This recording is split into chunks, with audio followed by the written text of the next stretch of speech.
दक्षिण अफ्रीका में नए खोजे गए कोरोना का एक नया वेरिएंट सबसे घातक है, जिससे कई मौतें हुई हैं, जिसको लेकर खाद्य एवं औषधि प्रशासन राज्य मंत्री डॉक्टर राजेंद्र शिंगणे ने चेतावनी दी है। उन्होंने कहा कि राज्य में नए वेरिएंट को देखते हुए सावधानी बरतना जरूरी है।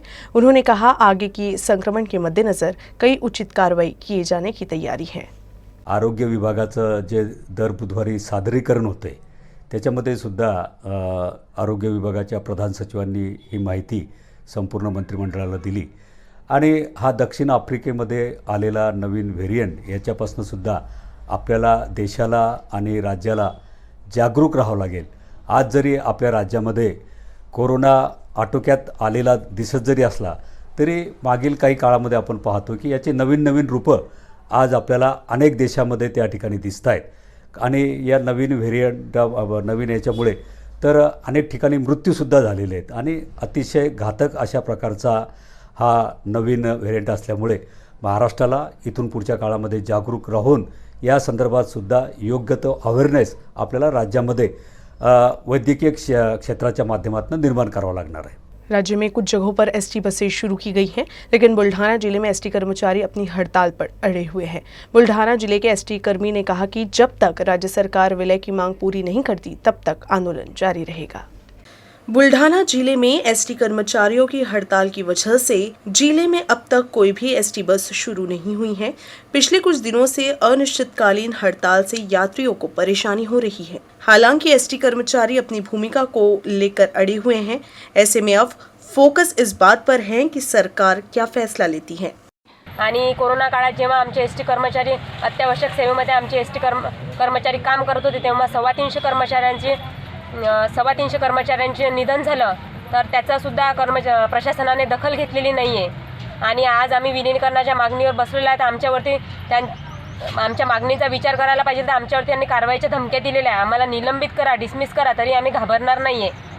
परिवहन मंत्र्याचं म्हणणं आहे की वो आम्ही अंतरिम वाढ दिली, 2 दिवसाआधी अंतरिम वाढ दिली आणि कालचं त्यांचं भाष्य आहे की अंतरिम वाढ काढूनही घेतो आणि जी अंतरिम वाढ दिली मला तरी समजत नाही की यांनी ही अंतरिम वाढ कमीत कमी कोणत्या सूत्रानुसार दिली। कदाचित त्यांना जर सूत्र माहिती असेल तर मी त्यांना हे विचारू इच्छितो की कमीत कमी हे कोणत्या सूत्रानुसार दिलं हे तरी सांगा। 20 वर्षापासून या कामगारांचं शोषण चालू आहे। कुठलेही लक्ष एसटी कामगारांमध्ये कुठलेही सरकारने आजपर्यंत दिलेले नाही। आजपर्यंत त्यांच्या करार पद्धतीनुसार पोटतिटकीने तुकडे तुकडे टाकून अशा प्रकारची थोडी वाढ कमी जास्त प्रमाणात केलेली आहे, परंतु त्यांची मुख्य मागणी शासनात विलीनीकरणाची आहे। या मागणीपासून त्यांचं लक्ष डायव्हर्ट करून अंतरिम स्वरूपाची पगारवाढ देतो, अशा प्रकारचं हे करतो, 7व्या आयोगानं तुकडे टाकतो, परंतु हे कुठलेही फक्त आश्वासनच, कुठल्याही प्रकारचा जीआर नाही, कुठल्याही प्रकारचं काहीच नहीं। अकोला पुलिस ने अकोला जिले के पातुर तहसील में अवैध रूप से गांजे की खेती और इसे बेचने के आरोप में 2 लोगों को गिरफ्तार किया है। इनके पास से 2 किलो गांजा भी बरामद किया गया है। विशेष दस्ते को सूचना मिली थी कि शेख शहबाज शेख शबीर और देवगन संभाजी आवचर ने अपने खेतों में गांजे के पौधे लगाए थे और पातुर थाने के अगीखेड़ फार्म में अवैध रूप से बेच रहे थे। इस सूचना के आधार पर विशेष टीम ने छापेमारी कर खेत में लगे गांजे के पौधे को जब्त कर लिया। पुलिस ने उनके घर की तलाशी के बाद उनके घर से 3 किलो गांजा बरामद किया और दोनों आरोपियों के खिलाफ पातुर थाने में मामला दर्ज किया गया। ये कार्रवाई पुलिस अधीक्षक जी श्रीधर के मार्गदर्शन में इंस्पेक्टर विलास पाटिल की टीम ने की। अकोला में MIDC नंबर 2 के पास खदान में एक युवक की डूबने से मौत हो गई।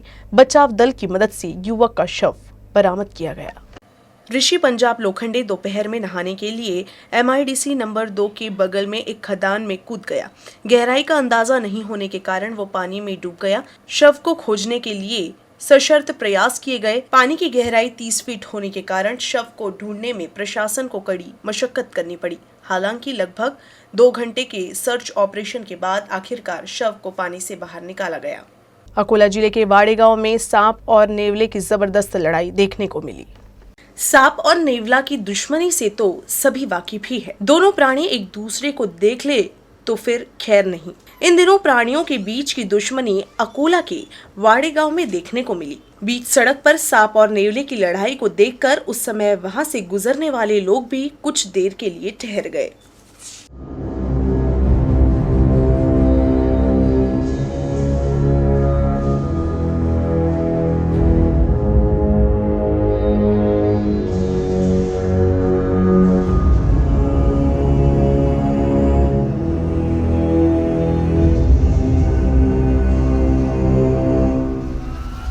अकोला जिले के अकोट में आतंक फैलाने वाले बंदर को आखिरकार वन विभाग की टीम ने पकड़ लिया है।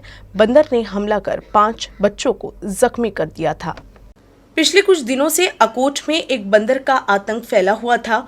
बंदर ने 5 से 6 बच्चों पर हमला कर उन्हें जख्मी कर दिया था, जिससे परिसर में रहने वाले लोग काफी दहशत में थे।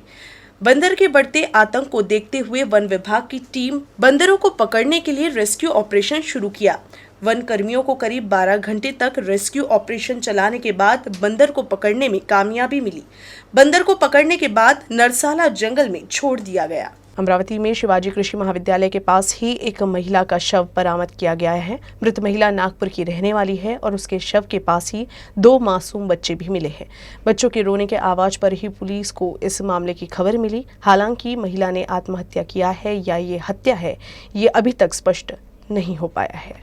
मासूम बच्चों के साथ मृत महिला का पहचान कर पाना आसान नहीं था। हालांकि बाद में 4 साल के बच्चे ने ही अपनी तोतली आवाज के साथ अपनी और अपनी मां की पहचान बताई। मृत महिला तनुश्री नागपुर के बुट्टी बोरी की रहने वाली है। घर में पति के साथ कुछ वाद विवाद होने पर वो अपने 4 साल के बेटे और 10 माह की बेटी को लेकर घर से निकल गई थी, जिसके बाद उसके लापता होने की भी खबर पुलिस थाने में दर्ज कराई गई थी। लेकिन अब अमरावती में इस तरह से उसका शव मिलने से ये समझ में नहीं आ रहा है कि मामला हत्या का है या आत्महत्या का।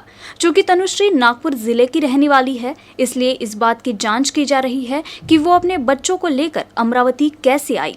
हो सकता है कि वो ट्रैवल से अमरावती आई हो। पुलिस इस बात की जांच कर रही है कि क्या वो वेलकम पॉइंट पर उतरी या वहां से किसी कृषि महाविद्यालय में गई।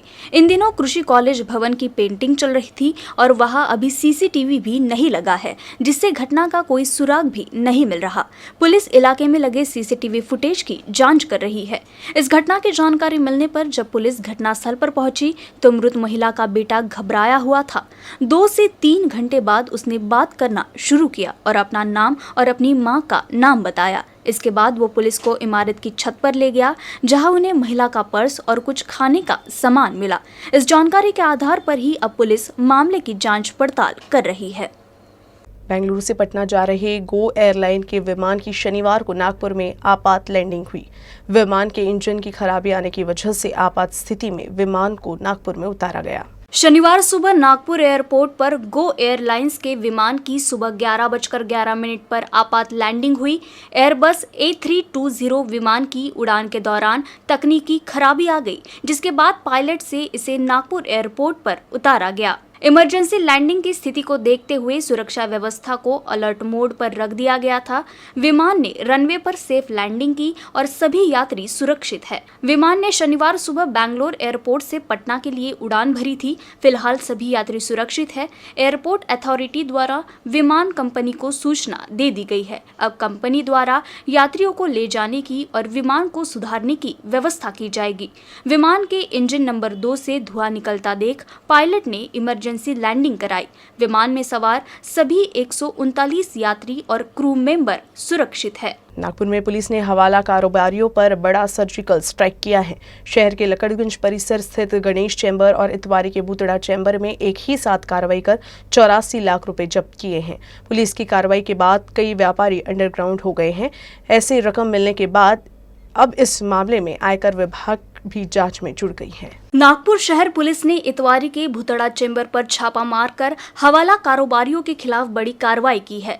पुलिस के द्वारा हवाला कारोबारियों के ऊपर की गई इस सर्जिकल स्ट्राइक के बाद हवाला कारोबारियों में दहशत फैल गई और कई हवाला कारोबारी छापामार कार्रवाई की जानकारी मिलते ही अंडरग्राउंड भी हो गए। शुक्रवार की दोपहर हुई इस कार्रवाई में 84 लाख रुपए बरामद हुए हैं। अनाज बाजार में भुतड़ा चेंबर है, यहाँ हवाला के कार्यालय है। शुक्रवार की दोपहर पुलिस आयुक्त अमितेश कुमार की अगुवाई में डीसीपी गजानन राजमानी ने भुतड़ा चेंबर पर छापा मारा। पुलिस की कार्रवाई का पता चलते ही हवाला व्यापारियों में हड़कंप मच गया। 3-4 व्यापारी कार्यालय बंद करके चंपत हो गए। 4-5 हवाला कार्यालय के कर्मचारी पुलिस के हाथ लग गए। उनके कार्यालय की तलाशी लेने पर पुलिस को नगद राशि तथा दस्तावेज मिल गए। भुतड़ा चेंबर में मिले हवाला व्यापारियों से पूछताछ के आधार पर पुलिस ने तत्काल लोगों के घर पर भी दबिश दी। वहां से भी पुलिस को नकदी राशि मिल गई। पुलिस ने आयकर विभाग को भी मौके पर बुला लिया। इसके बाद भुतड़ा चेंबर स्थित हवाला कार्यालय और लॉकर्स को सील कर दिया गया। भुतड़ा चेंबर के बाद पुलिस और आयकर विभाग के दल ने सराफा बाजार स्थित एक निजी लॉकर पर भी दबिश दी। वहां भी पुलिस और आयकर विभाग देर रात तक छानबीन में जुटा हुआ था। अभी तक पुलिस ने करीब 6 जगहों पर छापामार कार्रवाई की है, जिसमें करीब 84 लाख रुपयों को बरामद किया गया है। देर रात तक पुलिस की कार्रवाई जारी थी। गौरतलब है कि इतवारी में हर दिन करोड़ों रुपयों का हवाला कारोबार होता है और अचानक शुक्रवार को सीपी अमितेश कुमार की अगुवाई में डीसीपी गजानन राजमानी और उनकी टीम द्वारा की गई इस कार्रवाई के बाद अब हवाला कारोबारी सदमे में है और अधिकांश कारोबारियों की अंडरग्राउंड होने की भी जानकारी है। असे एकूण 84 लाख रुपये रोकड मिळालेली आहे। यामध्ये या 2 बिल्डिंगमध्ये 44 लाख आणि दुसऱ्या बिल्डिंगमध्ये 40 लाख अशी रक्कम आहे। वरती समथिंग आहेत 1650 रुपये वगैरे, कुठले नॉर्म पाळलेले नाहीत असे होते। आणि असे आम्हाला त्याच लिंकमधून 4 ठिकाणी असे लॉकर्स वेगवेगळे मिळालेले आहेत। एक भुतडा कंपनी जी आहे, बिल्डिंग आहे, तिथं मिळालेले आहेत आणि दुसरे 3 ठिकाणी मिळालेले आहेत। कायद्याने जे मॅन्डेटरी आहेत, म्हणजे खरी चोरी इथं होत होती, टॅक्स चोरी करत होते, तर ते नक्कीच याच्यावर दणका बसेल आणि हे मेनस्ट्रीममध्ये येऊन अशा प्रकारचा कारोबार काळ्या पैशाचा चालणार नाही। 2-2 लोक ताब्यात घेतलेले आहेत। 2 ठिकाणावरून एकच व्यक्ती मिळाले, त्यांना ताब्यात घेतलेला आहे। त्यांचे मूळ मालक कोण आहेत, ते कुठून व्यवसाय त्यांचा सुरू आहे, याची पूर्ण डिटेल्स माहिती घेतली जाईल आणि त्याच्या पूर्ण खोलात जाऊन शेवटपर्यंत जाईल आणि त्याचं समूळ उच्चाटन होईल। याकडे आम्ही तशा प्रकारे आम्ही कारवाई करू। मेरे साथ अकोला बुलेटिन में बस इतना ही। आगे की खबरों के लिए देखते रहिए UCN न्यूज़ अकोला।